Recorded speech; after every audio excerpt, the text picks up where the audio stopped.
देखा जाए question number 2 का सॉल्यूशन। ये भी आसान क्वेश्चन है, पढ़ के देखो एक बार।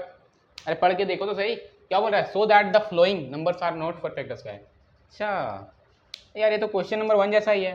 क्या बोल रहा है, so that the following number are not perfect square. इसमें आपको दिखाना है, कैसे दिखा सकते हो आप, कैसे दिखा सकते हो कि ये 4 नंबर जो है वो परफेक्ट स्क्वायर नहीं है।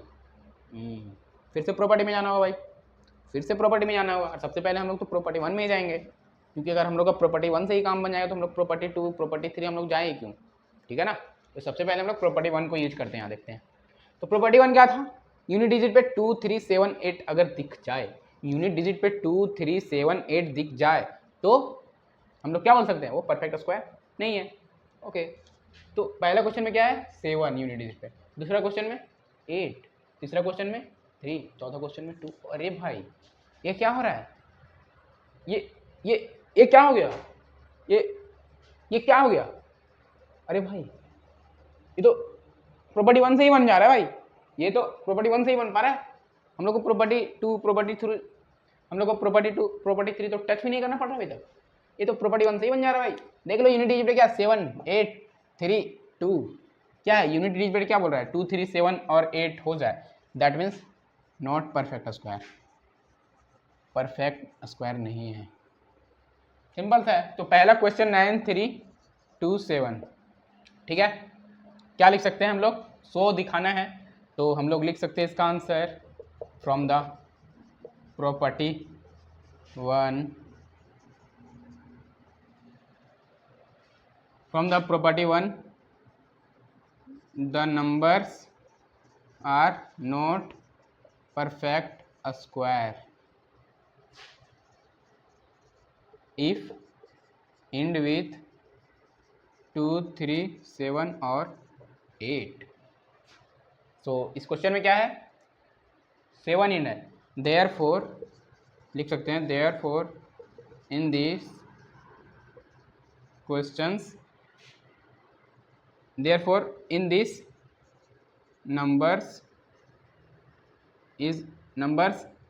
end with 3,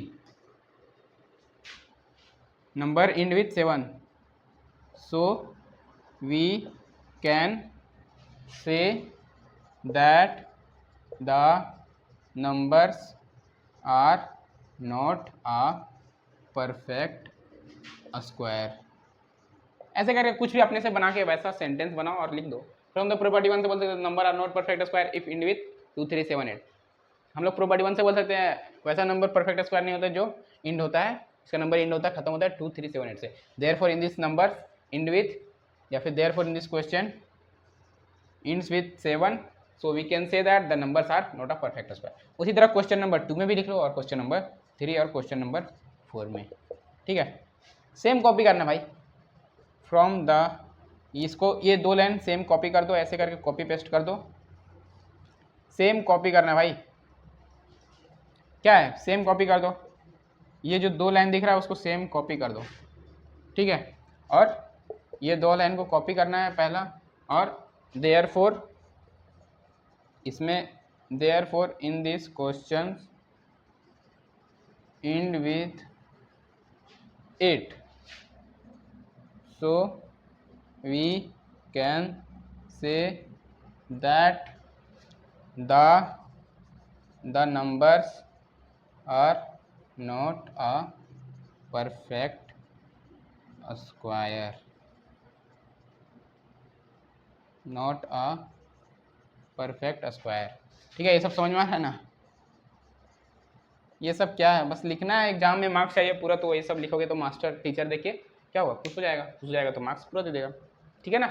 तो ऐसे ही 2 क्वेश्चन में भी लिख लेना, सेम एकदम सेम ऐसे ही लिखना है, बस इंड विथ 7 था इसलिए मैं 7 किए, यहाँ इंड हो रहा है 8 से तो 8 किया, और अगला में क्या है 3 इंड हो रहा है तो यहाँ बस 3 कर देना, और अगला में क्या है 4 में 2 है तो 2 कर देना, ठीक है। सिंपल सा क्वेश्चन, क्वेश्चन नंबर 2 ही हमारा खत्म, खल्लास। मिलते हैं नेक्स्ट क्वेश्चन, क्वेश्चन नंबर 3 पे, ओके।